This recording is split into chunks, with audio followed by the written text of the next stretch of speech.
mentioned before, we are doing the first episode of Your Map is Flat, and we're going to take user Alys, who is in that chat, who will probably shoot some lore in the chat as we're going over their map. So excited about that. Let's go ahead and just remove this layer. It says delete me. I shall do just that. All right, so here is Alys's map. It's called the Blacklake Roadway, and it's a wonderful map. I really like it, but we can add some more to it to give it that extra pop, because right now it's somewhat flat, and that's okay, but we want to add maybe some subtle elevation changes to give it a little bit more pop to it. And the first thing is that Inkarnate already has things to help to make your stamps pop out a little bit, and they're called object shadows. If you select a stamp like this, you go into the catalog or over to the left toolbar here, you'll notice that there's something called a shadow right here. Most of them are set to default, but you can change them by going to custom, and then you can change the settings to whatever you want them to be. But by default, they have these shadows right here, and that helps to make it pop out. Notice that if I select every single tree right here, and then I go ahead to none, oopsie, we'll have to do a quick recovery there. Just so you know, if this happens to you, usually this is caused by the replace asset. If that happens, a simple recovery or save and refreshing the page and just restarting it will fix that. So, and we went ahead and let our dev team know, and they'll look into it, okay? All right, so if you notice carefully, none of the stamps have a shadow on them, and that really makes them look like they're kind of flat. So there's a reason why there's a default object shadow that's set by default when you place a stamp, because otherwise they look rather flat. So we'll try this again. I'll go ahead and select them all. And it might disappear again on me. That's okay. But we should go over to shadow, and we'll just go to custom. Yep, that's what I thought. We'll recover real quick. Thankfully, it only takes just a couple seconds. Very helpful. Just don't panic, whatever you do, all right? Okay, all right. So you see here that, again, the shadow helps to make it pop out quite a bit. But there's a lot more that we could do to it besides just using the default shadows, right? Sometimes you want more than just what Inkarnate default gives you, so you'll have to do a little bit of work to make things pop out more. And I can introduce you to a great stroke for either the line or shape tool called a hill. Very, very helpful. What I'm going to do is I want to create some subtle incline or elevation changes using hills. And I'm going to use a whole other object layer so that those hills, that terrain, is beneath all these other stamps. To ensure that, I'll go ahead and go add layer, object layer, and call it hills. And then I'm going to place this a layer below the object layer. So now those hills, whatever I place on this object layer you see here in the right panel, it's now going to be underneath this object layer right here, which I'll rename to everything. There you go. So we have hills. So we'll go into the line tool here, and you're going to go over to stamp, open up that catalog. You can click the little icon or the little thumbnail, or you can press the F key to get into the catalog. We're going to type hill in the search bar, and there are two of them. What really helps with alphas is to show the names so you can kind of see them better. But you have two of them, one called Craggy Hill. That way it kind of looks a little more craggy, a little more rocky, and then you craggy, and then you have this rocky hill, which seems a little bit more, there's a little bit more contrast and shadowing built into it. But we're going to use the craggy hill because it's going to probably add a little bit more subtle incline. And what I'll do is I'll take the pen, and I'm using a mouse, so I'm not using a pen, but I'm going to be using the pen feature with a mouse. And I'm just going to single click, and notice that I resized it. 100% is probably going to be pretty big.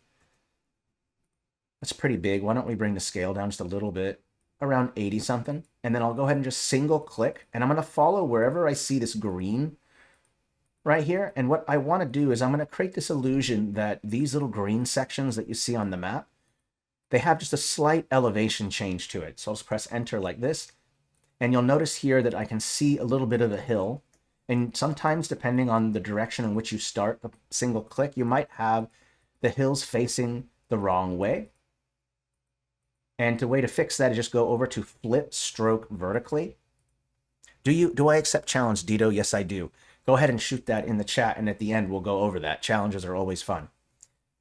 And also, welcome first time chatter. I'm going to take these hills, and right now I'm going to go ahead and just do this to as much of the green parts as I can. So I'll single click. And one of the tricks here is not to do a perfect straight line like this, because it's going to look like it's a straight line. But when you're doing it, do lots of nodes to create a curve. That's kind of the trick. To create a good curve, you have to do lots and lots of nodes. You notice that this is kind of facing the wrong way. I'll flip that, and now it's facing the right way. And if you're curious which way is the facing the right way, you see those white highlights on the hill?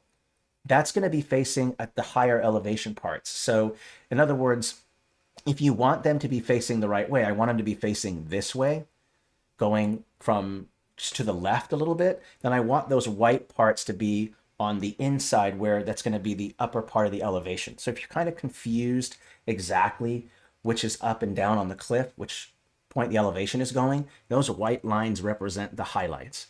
So just kind of help you if you're kind of confused, because I know it can be kind of confusing. Which direction is it facing? So I have that. I noticed that this is another spot right here. I'm going to go right here like this. I'm just going to do it again, just all the way around this edge. And it's beneath everything. And it's okay even if there's a bush on the hill, because guess what? Things can grow on a small slope, right? Things can grow on a steep slope.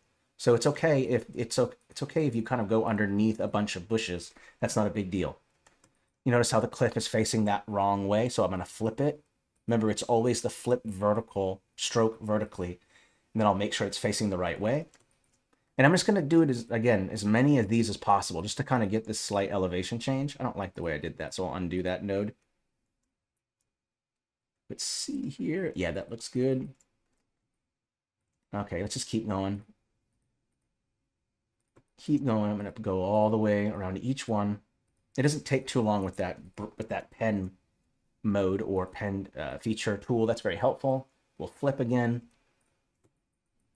And this is going to take a few moments to do all these. Then once we do that, we're going to want to maybe add a little bit of shadow to these cliffs. And the reason why is because shadows will give the shadow with the cliff, the line work. If we add shadows to it, we can make it a little bit darker, and it will make it look like there's more elevation. Because one of the big tricks with creating elevation is contrast. Contrast meaning light and dark.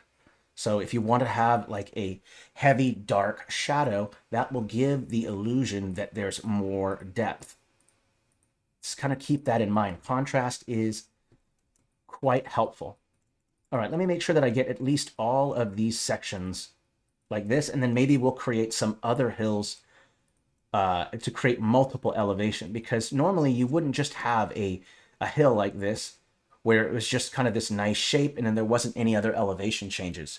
But nature likes that variety. There's a lot of different elevation changes that can take place. So what we might want to consider doing is take some smaller hills, that means bring the stroke size down, and create some additional lines to give this extra sense of height. So first I'll go over the map to make sure that I have all the cliff sections or the hill sections that I added. I want one there. Ooh, I got that one. That looks good. I think most of them there, that's good. So then I'll go back to the line tool and bring the size down real quick. And I'm going to do it again. This time what I'll do is I'll go like this. And instead of following the shape perfectly, I'll go off the shape a little bit. So I'll kind of go like this, have it follow around here, and then go like this. Make sure it's facing the right way. So I'll flip it. And then I have this extra sense of elevation here. And then I'll do it again. But this time, again, I won't follow the exact shape that I just made last time. This time I'll go in and do a part of the shape. So I'll go in like this. And then have it go up this way this time instead. And now I have another form of elevation. So I'm going to do that a little bit with each thing. So let's maybe do another one right here. Like this. And instead of going all the way, I'll go to this tree right here. And then maybe I'll do another one going like this.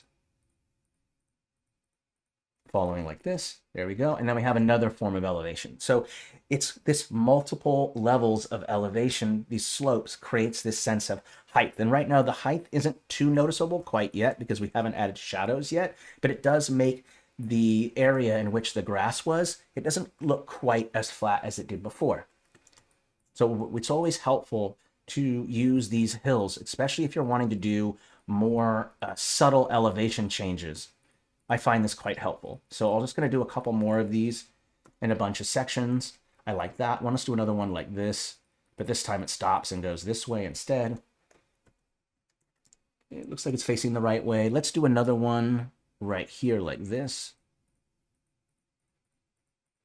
That looks good. Yep, that looks good. And then there's a couple more right here. Let's also do another one kind of going in like this. Oopsie. Do that one more time. Mistake. There we go. Go around. Let's make some elevation around this section right here. There we go. That looks good. I see there's some nice spots right here. Let's use this one too. I'm just going to follow these shapes. Going like this. That looks good. Let's do another one kind of going like this. That looks good. Oh, I see some up here. Let's do this one as well. All right. Yeah, this is looking good. By just adding these simple hills, you really can start to get some depth going on. Let's put another one right here as well, like that. Make sure it's facing the right way. Nope, it isn't. So I'll just go ahead and flip it vertically. There we go. That looks good. Okay. Let's see here. Oh, there's another one right here. This is a good one. Let's do this. Like that. That looks good. Let's flip that real quick. And then we'll do another one like this, kind of going this way. It's facing the right way, it looks like. And then maybe another one going like this. There we go. Okay. Okay, now that we've added all those hills, it already kind of gives it a sense of depth. But the thing is, once we start adding some object shadows to them, that's when they'll start to pop out more. So I can just go into here and just select every single one of them by just scrolling and holding down Shift, or I can just select one and then say select all from the set. But what I'll do next is I'll go ahead and I'm going to go into the advanced object settings and go to shadow. I'm going to let that load real quick. And I'll go ahead and kind of bring the shadow size down a little bit, and then we'll bring the intensity up just a little bit more. Let's try that. And then what I'll do is I'll go ahead and take a step back so you can kind of see what it looks like. So there it is with some shadows to it. Let me go ahead and select every single one of them, and I'll show you what they look like with them off. So there it is with them on, and then I turn shadows off, and you see the difference, right? Adding that shadow immediately begins to cause it to pop out a little bit more, because that little bit of shadow causes it to pop. So very, very helpful to go ahead and turn that shadow back on. And now you have these nice shadows here. Thank you for helping in the chat, by the way. Appreciate it. All right, so you can see here that the shadows, they pop out, right? So we'll go ahead and zoom in and just take a look at it here. And if you wanted to show that it was steeper, that was a little bit steeper, then you would increase the shadow. So if I wanted to have this one right here seem like this was much steeper than the other ones, I'd go into my shadows, bring that intensity up, bring it up, bring it up, bring the intensity up quite a bit. And then you notice that that dark, heavy shadow kind of creates this illusion that there is more depth there. So I'll go ahead and undo that. So shadows, contrast is one trick to create depth. There's a lot of different ways that you can kind of do it. So there are a couple other things that we can also do. We did the object shadows, we did the hills. So what else can we do? We can take the next step. If you're happy with this, you can leave it as it is, or you can take the next step and choose a dedicated light source. Once you have a dedicated light source, then you also are going to have dedicated shadow projections, right? If you know where your light source is, then you know in which direction your shadows will be projected. Now, the default for most shadows for lighting, where the light source is, if you want it to be just your standard battle map, you put the light at the very, very top, like it's high noon going straight down, and you don't have to do much with your shadows. Most of the trees here, their shadows looks like they've kind of moved a little bit, so I can go to select all from the set. I'm going to go in here like this, and these have they're cast a little bit. But what we'll do is we'll just create our typical, what's called ambient occlusion. Ambient occlusion is just a drop shadow, and that's about it. It's all that you have to do. We can create a projected shadow using other tools like a paint layer. So let's just do the standard right here and just kind of have these basic ambient occlusion, and then we'll paint in shadows. So I've done that. Why don't we also choose where the light is going to be? I don't want, maybe we'll have some projection, because the more contrast. That means if your shadows are more elongated, that will create more dark against light, against contrast. So maybe we will decide where a light source will be. And there's a lot of different ways that you can approach a light source. You can use a paint layer and then just paint in a section of it. If you're not familiar with the paintbrush and that's not something that you're particularly good at, you can just use a light source because that works just fine. What I'll do actually is I'll go ahead to add a layer, object layer, and then we'll call this light. Rename, we'll call it light. And that way my light source, which will be quite large, I won't accidentally select it when I'm messing around with stamps on the everything layer. So I'll go into the catalog, press that F key, and type in light, and let's establish where a light source will be first. So I'll kind of scale up, and no matter where I place it, it'll always be on top. So what I'll do is I'll scale up nice and big, go beyond the 500 limit. So this would be something like high noon with the light source here. It provided that this was west and this was east, north, and south here. This would be noon right here, so it would be just the light source would be straight down. And what's makes this kind of easy is that you don't have to do any elongated shadows. So if you're in a rush and you don't want to deal with making a battle map that has a lot of dimension to it and you don't want to have to build all these shadows under this complex battle map, then just do your standard high noon, and then that way you don't have to deal with shadows. But if you want elongated shadows, which means a little bit more work, then you can pick another direction. Like maybe I want it to be going from the west, coming in this side because I want to have my elongated shadows going this way. If I want it to be north and my elongated shadows are going south, right? I'll stick with something easy. Instead of putting it in a corner where there'll be kind of diagonal shadows, I'll just put it in the left side here, like this. And what the time I'll go for is something around 3 or 4 o'clock. So I don't want it to be where it's around dawn or dusk. And just so you know, when you're doing elongated shadows, the shadows are going to be most elongated during your sunrise and sunset, because as the light gets closer to the horizon, the shadows that get cast will be the most elongated. So that's going to be the most work. I'm going to choose something around 3 or 4 o'clock instead. And then this way I won't have to do crazy elongated shadows, but I still want to have some elongated shadows. So now that I've established my light source, that looks good, I can go back to everything and I can go ahead and select all my trees and I can start moving those object shadows in the direction that the light will be casting. So I want to go into like here, we're going to bring the size up a little bit. We're going to go ahead and do a quick recovery. Again, this just happens when you select everything. And especially when you've used the replace option. So I'll go ahead and select this. I'm going to go use my offset. And because my light source is coming from the left, my shadows should be projected to the right. So I'll go ahead and push them this way. I don't have to have them be these dark. I can bring the intensity down if I want a little bit. And if I want them to be, if I want to show more of the leaves, like the leaf design, then you would bring down the blur a little bit. And if the more and more that you bring down the blur, the more and more you can see the effects or see the line work of the tree. So do that, but just bring the intensity down a little bit. And now you have these nice shadows here and you can see some of the tree, right? Let's just rotate this one because I kind of like it more that way. But you can see that it creates this nice cast shadow. So there's your step one. Why don't we also select some bushes? These bushes would also have a little bit of a cast shadow, right? So we'll select all from there. We'll go to custom. Don't worry about that for now. We'll get to that in a moment. Let's go here. We're going to go ahead and offshoot them this way a little bit. A little bit this way. They're not that tall, so I don't have to create a huge cast shadow. A tree is tall, so the cast shadow would be more elongated, while a bush is not as high up as a tree, so the shadow doesn't have to be projected quite as far away. So we'll go ahead and add that. I'll go back to my recovery feature here real quick. And you notice that those shadows work quite well. And then once we've done that, you can stop right there if you want to, and that's perfectly fine.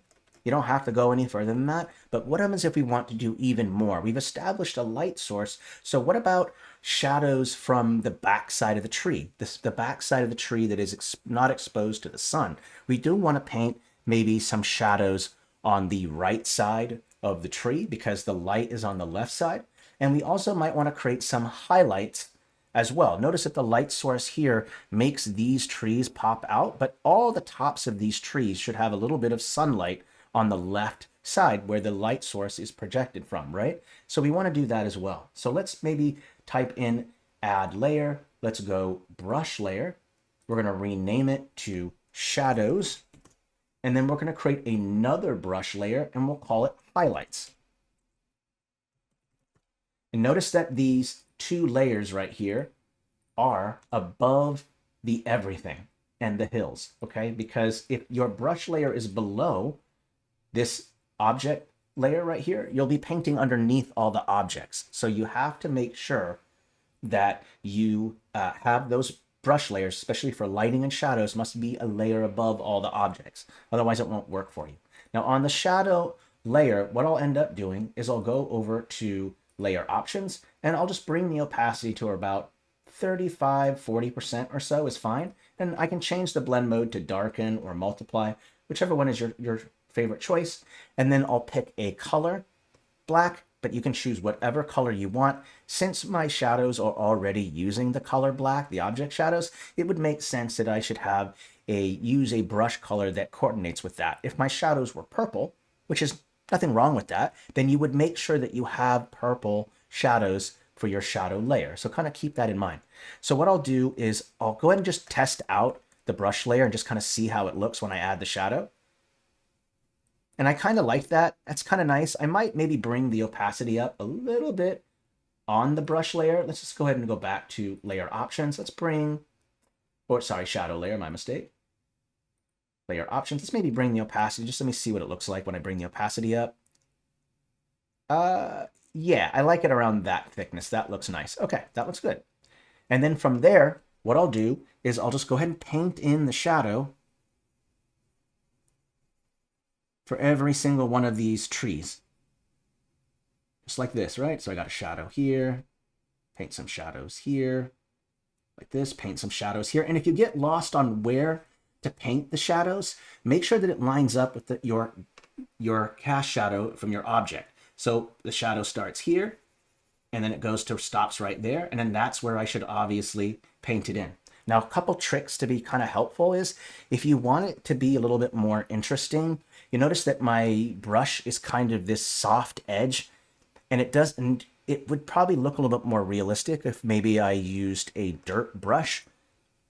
So check this out. If I try using a dirt brush, I'll go in and I'll paint in layer like this, and it works just a little. I think it works maybe just a little bit better. Putting in this kind of brush layer here, we'll paint that shadow, and I'm going to do it to every single tree. And just like there's a tree right there, I'll go ahead and paint that in like this. That looks good. Same thing with this one, paint in that shadow. There we go, that looks good. All right, so again, just connect it with the ground shadow, that object shadow that you created. That's what you want to do. You want to connect those shadows together. There we go, that looks good. It's going to take a few moments, but it's totally worth it. We'll take a step back when we're all done, and you can take a look and see what it looks like when you paint in those shadows. And then we'll add that last element. We'll add in highlights, and then we will be done. It actually doesn't take very long to make your map have depth at all, actually. It's all about just adding your shadows and your highlights. Adding in light sources, all of those things are helpful. All right, let's go ahead and paint that in. All right, this looks good as well. Okay, we're getting there. Okay, here as well, I can see some shadows right there. Same thing here, same thing here. Oopsie, that's a whole one. Oh, actually, it's okay. That tree can be shorter than the other one. That's fine. Okay. Here we go. We're getting there. Almost there. Yeah, it looks good so far. There we go. That looks good. I'm going to take a step back. I probably missed a tree or two, but I'm going to take a step back just to see what it looks like. Let's take a step back. Yeah, I did miss a couple trees, but yeah, you can see the difference that the shadow does, right? You have the cast shadow, and then you also have the dark side of the tree because the light source there are no baked in shadows into the tree itself because then you would be forced to always rotate the tree to match a light source. So it's actually more efficient to not have the baked in shadows, and then you can just paint them in yourself using a brush layer. And that's really how simple it is. So I'll go in and I'll go ahead and just continue painting this. And if you're not satisfied with, if it's too dark, you feel like it's too dark, you can always change the opacity of the layer again, which we'll end up doing if you feel it's too dark, because sometimes it does seem a little too dark, and that's okay. We can fix that. I think I got them all. Oh, there's one here. Let's get that one. That one, that one. That one looks good. Okay, right there looks good. Okay, all right. Take a step back. And again, if it seems like it's too much, just go back to shadow, go to layer options. I'll go put this here, layer options, and then I can just change the opacity to fit what I think works best. So I think what we'll do is we'll go ahead and just get it to where right about there looks good. All right, nice. Okay, now we've established that. What about the highlights? Every single one of these trees would be probably the tallest thing on the map. So that means they're going to be exposed to the most light, especially the top part. So why don't we go over to our brush layer? I'll rename this and call this highlights. And we're going to change the layer option, the blend mode, to overlay. Okay. And then I'm going to bring the opacity down. Let's go with about 44%. And now what you should do is the highlight, the color of the highlight is determined by the color of the light source you use. Because this light source right here has a yellowish light to it, then it makes sense that we should also have a yellowish light to kind of represent the highlights. Just like the shadows need to be the same color. If your object shadows are black, then you should also use a black texture or black color to paint in the shadows on things as well. So kind of just remember that kind of continuity. And I'll just go ahead and just place a little bit of yellow just to see what it looks like here. Yeah, that's a little too much. Let's go ahead and bring the highlight. Let's go ahead and bring the opacity down a little bit on that. Let's go closer to about 28. That looks good. Okay, I'll use I'll go ahead and use that dirt brush again. And I'm just going to go ahead and paint a little bit of yellow on this side a little bit here. So a little bit of yellow here, here, here. Just a little bit of yellow, a little bit here. Again, wherever the trees are exposed to the sunlight, that's where you're going to add it. So here, along here, a little bit there, a little bit here. Looks good. All right, get that light on there. Let me just take a step. All right, some over here and here and here. Okay, let's go ahead and take a step back and we'll take a look at it. Yeah, that looks good.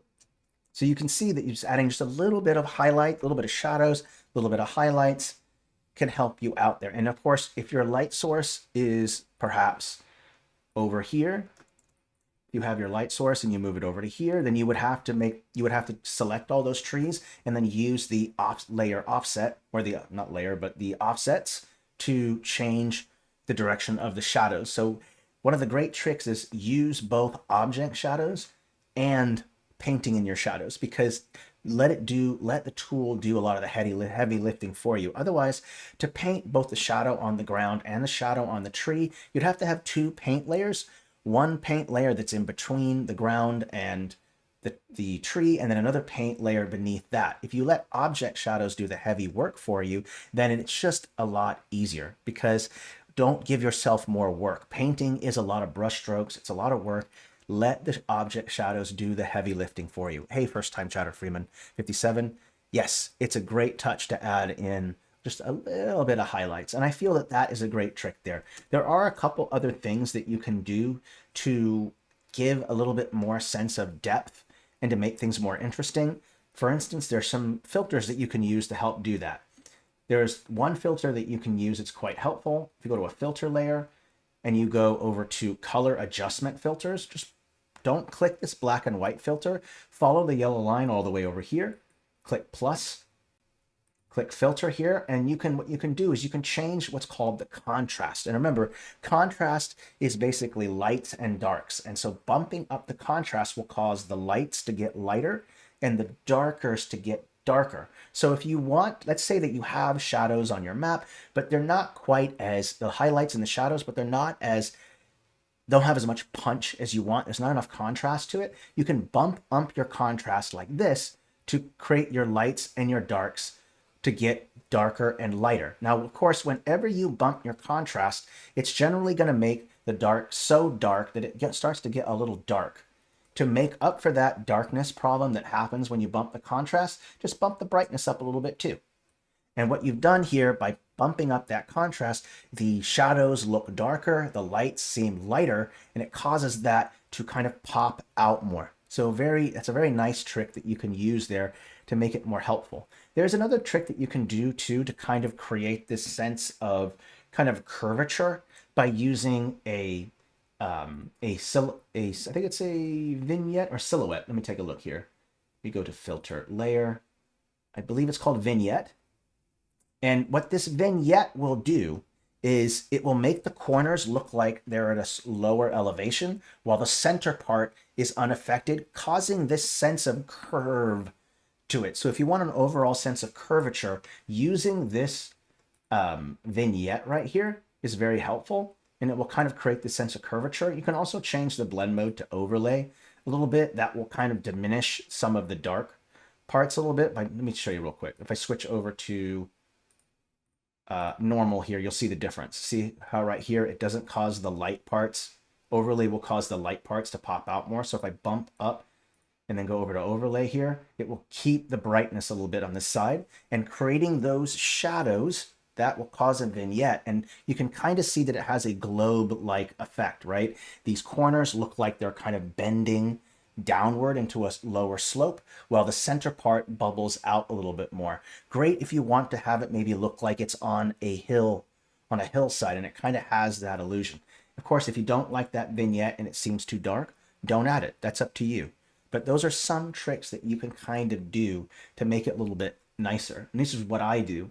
Just follow the general rule set. And the order of operation that I do is that if you're remaking a map and you want to add depth to it, you would first assign object shadows to most stamps. Obviously, some stamps won't, like rugs, pieces of paper, things that are so small, so thin, like that probably wouldn't have a very heavy shadow to it unless the paper's curved a little bit, curves up a little bit, and then it will cast a little bit of a shadow there. So, but most stamps, and I would use most of the stamps on this map right here, are probably going to have an object shadow. So you would first start with, what I would do is I would start with just your regular ambient occlusion, use your regular drop shadow, 0, 0 on the offsets. That's your first step. Once you've done that, then you can throw in some hills to throw in your terrain. Remember how flat it was before? When we added in these hills right here and it added a little bit of a shadow to it, it automatically caused some of the terrain to kind of pop out a little bit more. So see how that's kind of helpful. And then also we talked about assigning a light source. Easiest spot, high noon, right in the center. That means this light right here would just be right in the center, just like this. And you can even stretch it a little bit too. You can stretch it a little bit like this and have the light all be here just like that. Then you would have kind of a noonish kind of feel to it. I'll go ahead and undo that and we'll go back over here. Just remember, once you've established your light source, that means that you've now established where your shadows will be projected. They're always going to be projecting away from the light source. Just remember that. And if there's two light sources, then whatever the strongest light source is, let's say you had a candle versus the sun is so much more powerful than a candle. So it would probably, you wouldn't be able to see much of the light from the candle because it's overpowered by the sun. So if you have two suns, then you would have two projected shadows. And that would be challenging, but that would be fun. And then at that point, you might want to consider painting, because having two objects, you can't have two object shadows from one stamp. You'll have to either paint or just use the object itself as a shadow. You can do that too. So there's a lot of different ways that you could approach it. But I think that is it for the stream. There is one other thing that you could possibly do. to show some elevation changes is that you'll notice that there are different slight changes in elevation right here. You could always take the texture that you used, like this texture right here. We could always take a texture that we used, and if you're kind of confused what texture was used, cool little filter right here, add filter, used, say used in this map, and every single texture that was used will pop up here. Now, just so you know, if you used a texture from a different style, it won't pop up by default. You'll have to go ahead and click the style, or you can just go incarnate, and then every single texture that's used on the map will pop up from, doesn't matter what the style, but by default, used in this map will only show up what the default map style is, the style of the map. So you'll have to click incarnate or click the individual style here in the left panel here to adjust them all. So let's take this texture right here. And if I kind of apply it here, what you can do is that you can bump the brightness up a little bit. Oopsie, right here, my bad. Bump that brightness up a little bit, and I'll go ahead and bring the opacity down a little bit, and we'll go over to foreground layer, which I believe what its layer is on. And you can paint, oopsie, let's use the right brush as well. My mistake. This brush, bring the opacity down quite a bit. And you can take the higher sections. That's still a little too bright. Let's bring opacity down even more. Here we go. Let's try right here. And you can paint the sections that are higher up a slightly brighter color. So let's do that one. Let's see here. Where's a higher elevation here? Let's see here. Let's also do this one. There's a little slightly higher elevation here. So we'll paint that a little bit. This is a little slightly higher elevation, so I'll paint that. Same thing here. We'll paint just a little bit of an elevation change here. A little bit brighter. And wherever you want it to show that there's a higher elevation, paint that lighter color. And you'll notice what happens is the lighter color makes it look like it's higher up, while the darker color is further down. So using contrast, again, great trick. Just change the brightness and the dark, just change the brightness of a texture and just create maybe like 3 or 4 variations. It depends how many tiers of levels you have here. What I generally do is I'll just bring the opacity really, really low and then bring the brightness up or down. And then I can just slowly paint multiple times to kind of get the right brightness and darkness on each layer. So kind of a cool little trick. You can just do that, or you can just create 3 variations and set them apart. Just when you make those 3 variations of a texture, make sure that there's enough of a difference between each one to show an actual change in the brightness and the darkness, right? If you have a subtle change, so subtle it won't be noticeable. It has to be jolting enough to where you can see the difference. So to show higher elevations, use your lighter variation texture. To show darker or show lower elevations, use a darker one. And this same technique of light and dark to create elevation is also applicable on your world maps. If you want to show that there is a lower part of your world map, paint it a little bit darker. If you want to have a part that's higher in elevation, paint that texture just a little bit brighter to give that. And what's really helpful is when you have those brights and darks together, and then they contrast against each other, and it creates this sense of depth. And we will do another episode of this show or this series where we take a world map and we'll add depth to it using cliffs and contrast as well, which should be a lot of fun. We'll go into that in another episode. All right, I think that's it for now. Yep, that's it. So basically, we kind of went over everything, and I think it turned out really well. We went over each kind of technique. If you, I got a couple first-time chatters here. Hey, Freeman. Yes, hey, yes, the highlights are a great touch. And used car park, would you rather have always loved or have never been hurt? Funny question. I don't quite get that one. Thank you, by the way. I think I'm going to make sure checking my notes here. I don't think there's anything else that we need to cover. That's it. Please join our Discord server. Link is pinned at the top. If you want to have your map remade in some way, whether it's adding depth or ruining it or submerging underwater, go ahead and just DM me on our Discord server. Just make sure that the map link is published and clonable. If you don't want it to have it be published, ping me, and then when I'm available, I'll clone it right as you publish it, and then you can unpublish it.